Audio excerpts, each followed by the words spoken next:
What is up, Star Wars fans? Welcome to the Star Wars Stop. In this video, we're going to attempt to answer the question, just how powerful was Darth Vader behind the wheel of his TIE Advanced X1?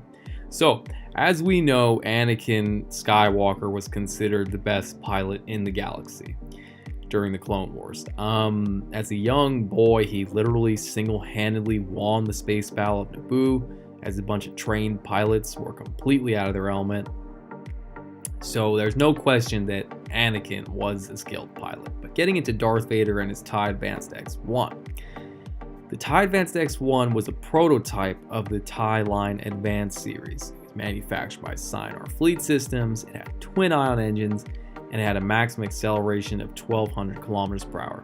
That's 50 kilometers per hour faster than an X-Wing.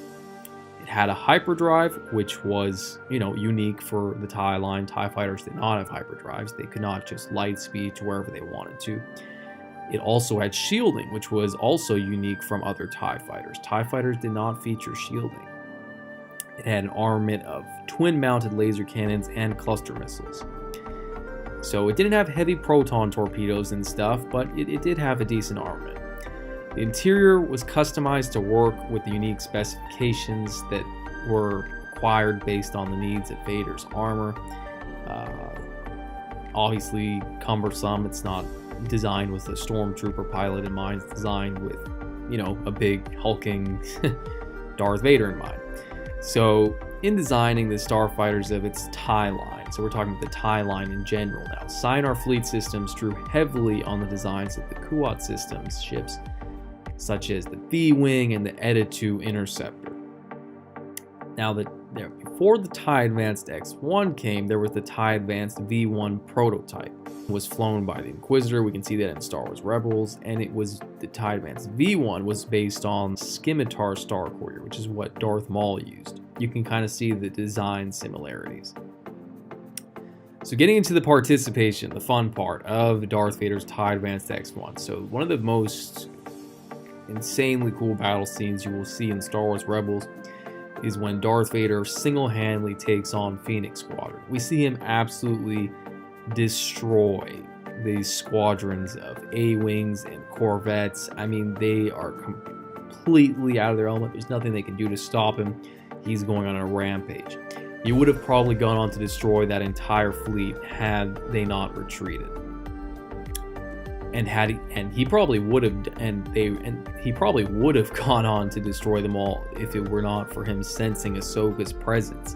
That was the kind of threw him off, and he kind of left the battle. But had she not been there, there's no doubt in my mind that he would have literally gone on to destroy every last ship there before they could escape. Next time we see the TIE Advanced X1 that's worth mentioning is obviously the Battle of Yavin. At the Battle of Yavin, he clearly has the rebel fighters completely outmatched. He takes out countless X-Wings and Y-Wings. He seems to be a force that cannot be stopped. And he eventually does get stopped only because he's caught completely off guard. He's not expecting the Millennium Falcon to come from our trusted smuggler friend and shoot him in the back. But he probably would have gone on to probably blow up Luke if Han didn't show up. So, yep. Only time you can take him out in his TIE Advanced X1 so far is when he's caught completely off guard. During the Battle of Rogus Voss, this is probably the coolest scenario that I'm going to talk about. He tracked Luke down to Rogus Voss, and Skywalker was, stationed there with Red Squadron, Blue Squadron, and Yellow Squadron. So this is a lot of starfighters. Darth Vader is completely outnumbered, but he engages them anyways.